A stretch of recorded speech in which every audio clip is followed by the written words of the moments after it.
सबको नमस्कार। पिछले महीने जब दिल्ली में बहुत तेज़ी से कोरोना के केसेस बढ़ने लगे और हम सब देख रहे हैं कि ये वाली कोरोना की वेव कितनी ख़तरनाक है, बहुत ज़्यादा संख्या में इसमें लोग सीरियस हो रहे हैं, अस्पतालों की ज़रूरत पड़ रही है, आईसीयू की ज़रूरत पड़ रही है, काफ़ी ज़्यादा लोगों की मौत भी हो रही है। तो 20 अप्रैल को मजबूरी में हमें दिल्ली में लॉकडाउन लगाना पड़ा था। केसेस लगातार बढ़ते जा रहे थे। लॉकडाउन लगाने की वजह से और भी अन्य कई कारणों की वजह से 26 अप्रैल को आके 35% पॉजिटिविटी रेट बढ़ गया था। 35% बहुत ज़्यादा होता है, मतलब 100 लोगों का अगर हम टेस्ट करते थे तो 35 लोग उसमें पॉजिटिव निकलते थे। 26 अप्रैल के बाद से चूंकि लॉकडाउन लगाया था, एक तरह से थोड़ी सी चेन टूटनी चालू हुई थी इसकी कोरोना की।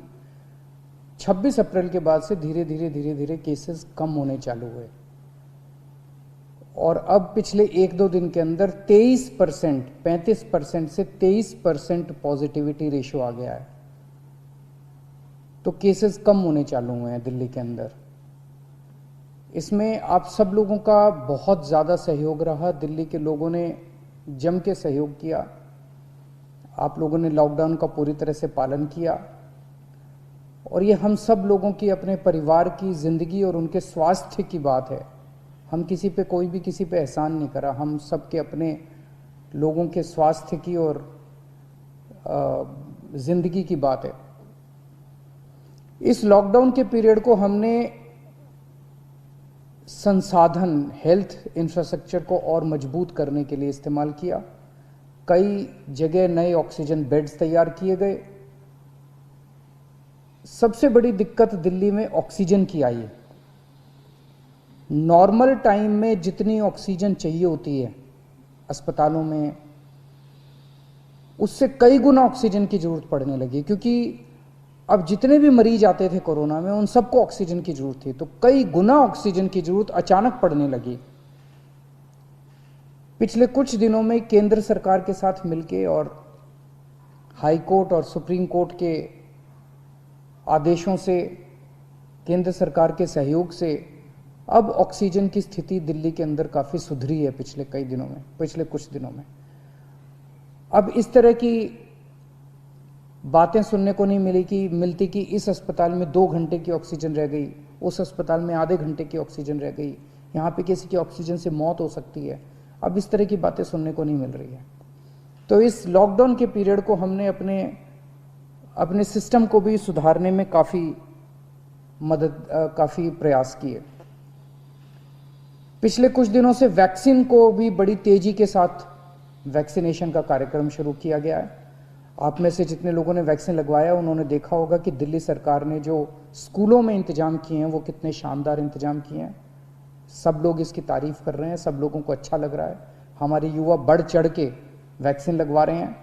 यहाँ तक कि दिल्ली के आसपास के इलाकों से भी लोग दिल्ली में आके वैक्सीन लगवा रहे हैं। वैक्सीन के स्टॉक की कमी है, इसमें हमने केंद्र सरकार से सहयोग मांगा है। मुझे पूरी उम्मीद है जैसे केंद्र सरकार अन्य बातों पे भी सहयोग करती रही है, इसमें भी हमारा पूरा सहयोग करेगी। पिछले कुछ दिनों में सब लोगों से मेरी बात हुई है, व्यापारियों से, महिलाओं से, युवाओं से, अलग अलग किस्म के लोगों से बात हुई है और सबका ये मानना है कि कोरोना के केस कम तो हुए हैं लेकिन अभी भी बहुत हैं। 23% अभी भी संक्रमण दर है। अभी ढिलाई नहीं दी जा सकती, अभी समय नहीं आया है ढिलाई देने का। तो सबका ये मानना है कि अभी लॉकडाउन को और एक्सटेंड करने की ज़रूरत है। अभी और इस कड़ाई को अभी थोड़े दिन और बरकरार रखने की ज़रूरत है, नहीं तो अभी जो हमने हासिल किया वो भी ख़त्म हो जाएगा। और जैसा मैंने कहा कि ये इतना मुश्किल दौर है, ये वाली वेव इतनी ख़तरनाक है, इतने लोगों की मौत हो रही है, तो जान है तो जहान है। अगर ज़िंदगी बचेगी तो बाद में और बहुत कुछ कर लेंगे ज़िंदगी में। सबसे पहले इस टाइम ज़िंदगी बचाना है। तो इसीलिए सरकार ने आप सब लोगों के फीडबैक के आधार पे, आप सब लोगों की इसके आधार पे मजबूरीवश अभी 1 हफ्ते का लॉकडाउन और बढ़ाया जा रहा है। कल सुबह 5 बजे ये लॉकडाउन ख़त्म होना था, लेकिन अब ये अगले सोमवार को 5 बजे तक के, सुबह 5 बजे तक के लिए बढ़ाया जा रहा है और इस बार थोड़ा सा और सख्त किया जा रहा है। कल से दिल्ली के अंदर मेट्रो भी चलना बंद हो जाएंगी। हमारी कोशिश है कि जितना ज़्यादा इसको लॉकडाउन को सख्त किया जाएगा उतना तेज़ी से हम सब लोग कोरोना पे काबू पा पाएंगे। मेरी आप सबसे निवेदन है, जिस तरह से अभी तक आप लोगों ने सरकार का साथ दिया, जिस तरह से अभी तक आप लोगों ने पूरा लॉकडाउन का पालन किया, इसी तरह से आने वाले समय में भी आप सब लोग लॉकडाउन का पालन करेंगे। नमस्कार।